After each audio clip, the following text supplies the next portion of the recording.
Hello guys, welcome to Catch the Code. In this video, we are going to learn about ABC. ABC means Abstract Base Class. Abstract class Python में pretty useful है क्योंकि इसमें हम method को बिना implement किए हुए define करते हैं। जैसे कि मान लीजिए आप अपनी कॉपी में किसी एक चैप्टर का नेम लिखे, जस्ट लाइक आपने लिख दिया चैप्टर 1 और आप इस चैप्टर 1 के अंदर कुछ भी ना लिखे, मीन्स कि आप इस चैप्टर के बारे में कुछ भी ना लिखे, आप पूरे चैप्टर को ब्लैंक छोड़ दें, तो जो आपका चैप्टर है वो एब्स्ट्रैक्ट चैप्टर कहलाएगा। ठीक वैसे ही पाइथन में अगर हम किसी क्लास को डिफाइन कर दें और उसे इम्प्लीमेंट ना करें तो वो क्लास एब्स्ट्रैक्ट क्लास कहलाएगी, और किसी मेथड को हम डिफाइन कर दें और इम्प्लीमेंट ना करें तो वो मेथड एब्स्ट्रैक्ट मेथड कहलाएगा। जैसे कि मैं यहाँ पर लिखूँ क्लास प्रोडक्ट और इसके अंदर कुछ भी ना इम्प्लीमेंट करूँ तो ये मेरी क्लास एब्स्ट्रैक्ट क्लास हो जाएगी। और मान लीजिए मैं इसके अंदर एक मेथड बना दूँ रिटर्न पॉलिसी नाम का, बट मैं इसके अंदर कुछ भी ना इम्प्लीमेंट करूं तो ये मेरा मेथड एब्स्ट्रैक्ट मेथड कहलाएगा। लेकिन पाइथन में हम इस तरीके से एब्स्ट्रैक्ट क्लास और एब्स्ट्रैक्ट मेथड को इम्प्लीमेंट नहीं करते हैं, और हम इसको कैसे इम्प्लीमेंट करते हैं यह भी हम कुछ देर बाद समझेंगे। लेकिन अब बात ये आती है कि हम पाइथन में ऐसे क्लास और ऐसे मेथड को यूज ही क्यों कर रहे हैं अगर हम उसके अंदर कुछ भी इम्प्लीमेंट नहीं करते हैं। तो अभी हम ये समझते हैं कि हमें एब्स्ट्रैक्ट क्लास की ज़रूरत क्यों पड़ी, और फिर हम ये देखते हैं कि हम पाइथन में कैसे एब्स्ट्रैक्ट क्लास और एब्स्ट्रैक्ट मेथड को इम्प्लीमेंट करते हैं और इसके क्या बेनिफिट हैं। तो पहले हम एक एग्जाम्पल के थ्रू ये समझते हैं कि क्यों हमें एब्स्ट्रैक्ट क्लास और एब्स्ट्रैक्ट मेथड की ज़रूरत पड़ी। जैसे कि हमने यहाँ पर प्रोडक्ट नाम की क्लास क्रिएट की हुई है और उसके अंदर हमने रिटर्न पॉलिसी नाम का मेथड क्रिएट किया हुआ है, और अब मैं इस रिटर्न पॉलिसी मेथड के अंदर अपना एक स्टेटमेंट प्रिंट कराना चाहती हूँ। इसके बाद मैं दो डिफरेंट क्लासेस मोबाइल और कंप्यूटर नाम की क्रिएट करती हूँ। तो यहाँ पर हम लिखेंगे क्लास मोबाइल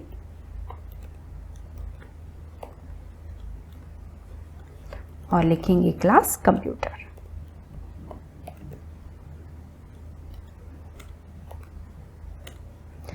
जैसे कि हम जानते हैं कि mobile class and computer class product class के सब पार्ट हैं, तो हम मोबाइल और कंप्यूटर क्लास में प्रोडक्ट क्लास को इनहेरिट कर लेते हैं। तो यहाँ पर हम लिखेंगे प्रोडक्ट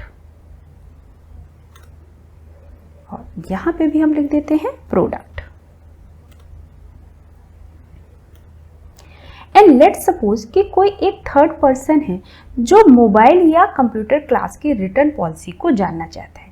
तो इसके लिए हम मोबाइल क्लास का ऑब्जेक्ट M1 क्रिएट करते हैं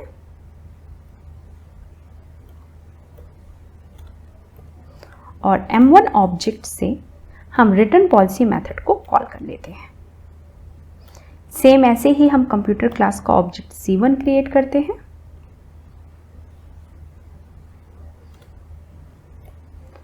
और C1 ऑब्जेक्ट से हम रिटर्न पॉलिसी मेथड को कॉल कर लेते हैं और हम अब अपने प्रोग्राम को रन कराते हैं।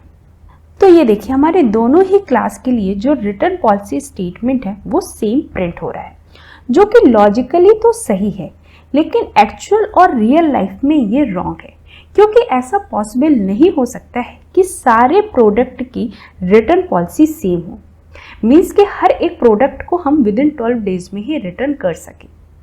तो इस प्रॉब्लम को रिमूव करने के लिए हम मोबाइल और कंप्यूटर क्लास के अंदर प्रोडक्ट क्लास की रिटर्न पॉलिसी मेथड को ओवरराइड कर देंगे। तो यहाँ पर मैं रिटर्न पॉलिसी मेथड को कॉपी करती हूँ और पेस्ट कर देती हूँ, और यहाँ पर मैं 12 की जगह 10 कर देती हूँ। यहाँ पे भी मैं अपना स्टेटमेंट पेस्ट करा देती हूँ और यहाँ पे भी 12 की जगह हम 15 कर देते हैं, और अगेन हम अपने प्रोग्राम को रन कराते हैं। और इस बार मेरे मोबाइल और कंप्यूटर क्लास के लिए जो रिटर्न पॉलिसी के स्टेटमेंट है वो डिफरेंट प्रिंट हो रहे हैं, जो कि लॉजिकली और रियल लाइफ के अकॉर्डिंग बिल्कुल सही है। लेकिन ऐसा करने से एक प्रॉब्लम क्रिएट हो जा रही है, और प्रॉब्लम ये क्रिएट हो रही है कि जो पेरेंट क्लास का रिटर्न पॉलिसी मेथड है वो कभी भी यूज नहीं होगा। क्योंकि हर एक सब क्लास में हम रिटर्न पॉलिसी मेथड को ओवरराइड कर देंगे, क्योंकि हर एक सब क्लास का अपना रिटर्न पॉलिसी मेथड होगा, जिसकी वजह से पेरेंट क्लास का रिटर्न पॉलिसी मेथड रिडंडेंट हो जाएगा। एंड सेकेंड प्रॉब्लम ये हो सकती है कि लेट सपोज हम यहाँ पर एक बुक नाम की क्लास क्रिएट कर दें जो कि प्रोडक्ट क्लास को इनहेरिट कर रहा है, और आप सपोज करिए कि जो डेवलपर है वो ये बुक क्लास के अंदर रिटर्न पॉलिसी मेथड को मेंशन करना भूल गया है, एंड कोई थर्ड पर्सन है जो बुक क्लास की रिटर्न पॉलिसी मेथड को जानना चाहता है। तो इसके लिए हम बुक क्लास का ऑब्जेक्ट B1 क्रिएट करते हैं और B1 ऑब्जेक्ट से हम रिटर्न पॉलिसी मेथड को कॉल करते हैं। और जब हम अपने प्रोग्राम को रन कराएंगे तो B1 object by default product class के रिटर्न पॉलिसी मेथड को कॉल करेगा, जो कि सही तो है, लेकिन ये एक कंफ्यूजन क्रिएट कर देगा कि क्या बुक क्लास के अंदर रिटर्न पॉलिसी मेथड को मेंशन करना भूल गए हैं या बुक क्लास की कोई रिटर्न पॉलिसी है ही नहीं। तो इन दोनों प्रॉब्लम को रिमूव करने के लिए ही हम एब्स्ट्रैक्ट क्लास का यूज करते हैं, या हम ये कहें कि जो भी क्लास प्रोडक्ट क्लास को इनहेरिट करे उसे रिटर्न पॉलिसी मेथड को मेंशन करना मस्ट होगा। इस मस्ट वाली कंडीशन को अप्लाई करने के लिए ही हम एब्स्ट्रैक्ट क्लास का यूज करेंगे। तो अब हम ये समझते हैं कि पाइथन में हम एब्स्ट्रैक्ट क्लास को कैसे क्रिएट कर सकते हैं, क्योंकि Python by default abstract class को प्रोवाइड नहीं करता है जैसे कि जावा प्रोवाइड करता है। तो इसके लिए हमें पाइथन के ABC मॉड्यूल को यूज़ करना होगा, जिसको इनहेरिट करके कोई भी क्लास एब्स्ट्रैक्ट क्लास बनती है। तो इसके लिए हम यहाँ पर लिखेंगे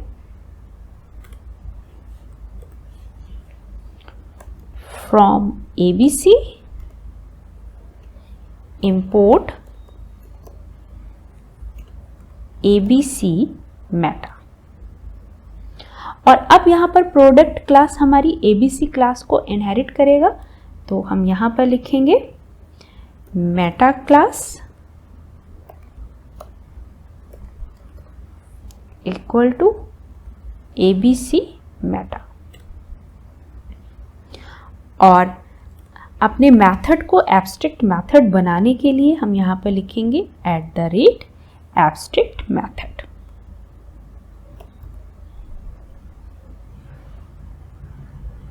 और यहाँ से अब हम अपने इस स्टेटमेंट को रिमूव कर देते हैं और यहाँ पर कर देते हैं पास। ऐसा करने से प्रोडक्ट क्लास एब्स्ट्रैक्ट क्लास बन गई है and return policy method abstract method बन गया है। और यहाँ पर ये कंप्लीट स्टेटमेंट ये रिप्रेजेंट कर रहा है कि प्रोडक्ट क्लास के अंदर रिटर्न पॉलिसी नाम का एक एब्स्ट्रैक्ट मेथड है, जो कि वर्ड के किसी भी प्रोडक्ट के लिए स्पेसिफिक नहीं है। बट अगर कोई भी सब क्लास एब्स्ट्रैक्ट क्लास को इनहेरिट करता है तो ये सब क्लास की रिस्पॉन्सिबिलिटी होगी इस एब्स्ट्रैक्ट मेथड को इम्प्लीमेंट करने की। और अगर कोई सब क्लास एब्स्ट्रैक्ट मेथड को इम्प्लीमेंट नहीं करेगा तो उसका ऑब्जेक्ट नहीं क्रिएट हो सकता है। मीन्स कि अगर हम उसका ऑब्जेक्ट क्रिएट करेंगे तो यहाँ पर एरर शो हो जाएगी। तो मैं यहाँ पर प्रोग्राम को रन करा करके एरर शो करा देती हूँ कि कौन सी एरर शो होगी।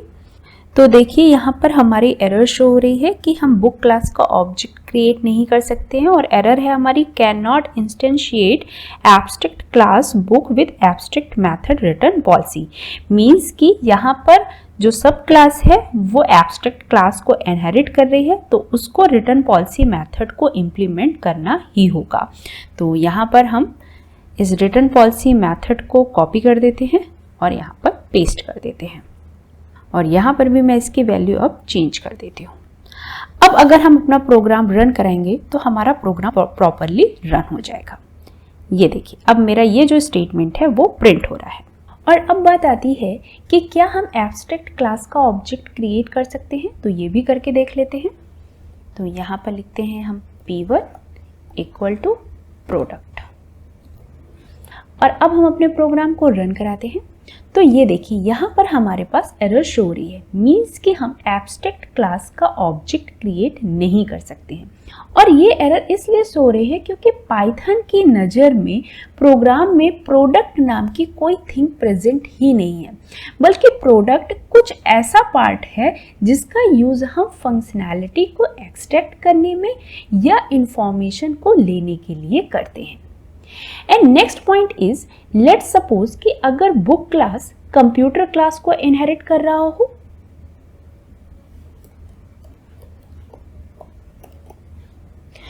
तो क्या हमें बुक क्लास के अंदर रिटर्न पॉलिसी को इंप्लीमेंट करना मस्ट होगा? तो अगर कोई क्लास ऐसी क्लास को इनहेरिट कर रहा है जिसकी पेरेंट क्लास एब्स्ट्रैक्ट क्लास है और उस क्लास में हमने रिटर्न पॉलिसी को इंप्लीमेंट कर रखा है, तो उसकी सब क्लास में हमें रिटर्न पॉलिसी को इंप्लीमेंट करना जरूरी नहीं है। तो अगर हम चाहें तो यहाँ से इसे हम रिमूव कर दें और अब अगर हम बुक क्लास का ऑब्जेक्ट क्रिएट करेंगे तो कोई भी एरर शो नहीं होगी। तो पहले मैं इस लाइन को कमेंट कर देती हूँ और अपने प्रोग्राम को दोबारा से रन कराती हूँ। तो ये देखिए यहाँ पर हमारे इस स्टेटमेंट के लिए कोई भी एरर शो नहीं हो रही है और बुक क्लास का object by default computer class के रिटर्न पॉलिसी मेथड को कॉल कर रहा है। इसके बाद हम एक और इम्पॉर्टेंट पॉइंट समझते हैं जो कि आपके माइंड में भी आ रहा होगा। आप ये सोच रहे होंगे कि क्या हम एब्स्ट्रैक्ट क्लास के अंदर सिर्फ एब्स्ट्रैक्ट मेथड को डिफाइन कर सकते हैं? तो ऐसा ज़रूरी नहीं है। हम एब्स्ट्रैक्ट क्लास के अंदर एब्स्ट्रैक्ट और नॉर्मल मेथड दोनों को ही क्रिएट कर सकते हैं। जैसे कि मैं यहाँ पर एक डिस्प्ले नाम का मेथड क्रिएट कर दूँ जो कि मेरा एब्स्ट्रैक्ट मेथड नहीं है, नॉर्मल मेथड है, और मैं इस पे स्टेटमेंट प्रिंट करा दूं आई एम नॉर्मल मेथड।